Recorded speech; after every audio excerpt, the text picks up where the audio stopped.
احتشام صاحب نا میرا خیال ہے بجائے اس کے کہ آپ مجھے سوال پوچھیں، میرا خیال ہے مشاہد صاحب کی موجودگی کا فائدہ اٹھاتے ہیں، میں بھی سوال ہی پوچھوں گا۔ مشاہد صاحب میرا خیال ہے ہمارے اسلام آباد 70-80% لوگوں کے استاد ہیں، میرے بھی استاد ہیں، اور جتنی ان کی پذیرائی ہوتی ہے، چاہے آپ NDU ہو، چاہے آپ سول سروس ہو، ڈپلومیٹک کمیونٹی ہو، تو یہ تو ہر جگہ بڑی مشکل جو ہے نا ہم سے محبت ہے تو آتے ہیں، ان کا میں کہتا ہوں بہت شکریہ۔ احتشام صاحب تو ہمارے پرانے یار دوست ہیں، پتہ نہیں میں ان کو 2 صدیوں سے جانتا ہوں، 20th century اور 21st century، ماشاءاللہ۔ احتشام صاحب اچھا شاہ صاحب، آپ کی گفتگو سے دو سوال بڑے امپورٹنٹ نکلتے ہیں میرا خیال ہے۔ ایک تو یہ ہے کہ جی یہ جو ہندوستان سے میں دیکھتا ہوں ان کا میڈیا کو دیکھ کے، میں ان کا ایک پروگرام دیکھ رہا تھا وہ سیکورٹی ایکسپرٹ پر امین صاحب کا، انہوں نے شاہ صاحب ایک کلیم کیا، وہ کہتے ہیں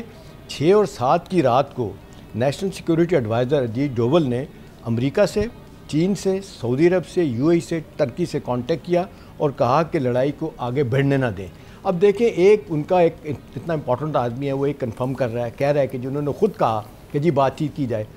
دوسری طرف امریکہ کے پیچھے پڑ گئے ہیں، ہائفینیٹڈ ڈی ہائفینیٹڈ کی بحث شروع کر دی انہوں نے، اور یہ کہ جی جتنا ملائن اس وقت ان کو کر رہے ہیں ٹرمپ صاحب کو، وہ کہہ رہے ہیں کہ جی ان کی جرت کیسی ہوئی، انہوں نے ہم سے پوچھا ہی نہیں تھا اس فائل کے لیے۔ کیا کہیں گے ان دونوں باتوں میں؟ آپ نے بڑی امپورٹنٹ بات کی، اور جو کلپ ہے وہ 8 منٹ کا اپنا پروین سونی صاحب کا میں نے بھی دیکھا ہے، اس میں ایک اور بات بھی انہوں نے کی، انہوں نے کہا کہ پاکستان کا جو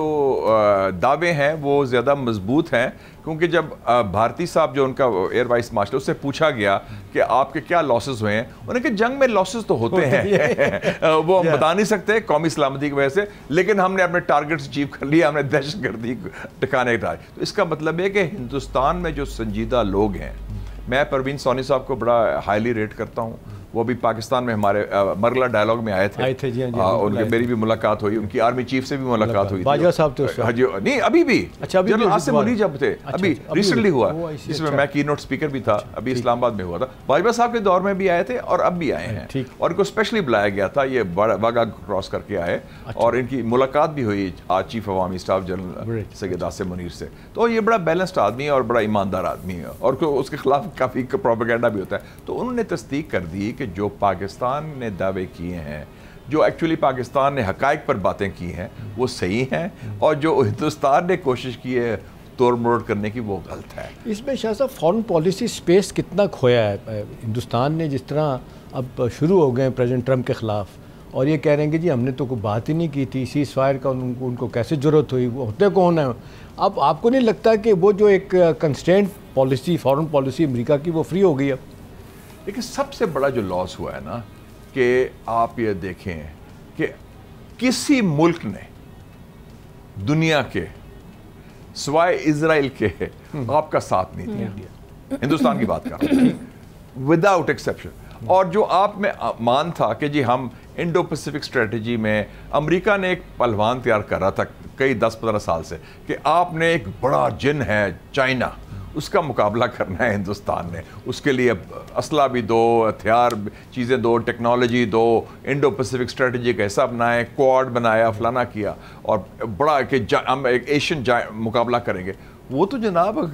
کھودیا پہاڑ لگنے نکلے، اور وہ تو ہم نے ان کو لبا پا دیا سارا اور کر دیا۔ تو اب وہ ہائفینیٹ کا ایشو ہی نہیں ہے، we are walking talk and they are a pygmy، یہ فرق ہوا ہے نا، یہ تبدیلی آئی ہے۔ تو ان کا جو سٹیچر ہے، ان کا جو پریسٹیج ہے، اس لیے میں سمجھتا ہوں کہ نہرو کے بعد سب سے بڑی شکست ہوئی ہے۔ اور I want to tell you and your viewers, politically this is the beginning of the end of Modi۔ اس سے ریکور نہیں کرے گا، یہ بہت بڑا بلو ہوا ہے۔ ابھی تو اس کے ابھی اثرات آ رہے ہیں، ابھی پارلیمنٹ میں لوگ اٹھ رہے ہیں، کہہ رہے ہیں یار تم نے تو بڑا جھوٹ بولا، روز راہل گاندھی پڑھ گیا، اس کے نتائج بڑے سنگین ہوں گے۔ It will cost Modi his job. اور ویسے بھی میرا تو ایمان ہے کہ اگر مودی رہا، یا ہندوستان رہے گا یا مودی رہے گا، کیونکہ اس نے ملک کو تقسیم کر دیا ہے، خالستان، کوئی نارتھ ایسٹ، کوئی مسیح برادری مسلمانوں کے خلاف۔ سبسکرائب کریں اور بیل دبائیں تاکہ کوئی خبر رہ نہ جائے۔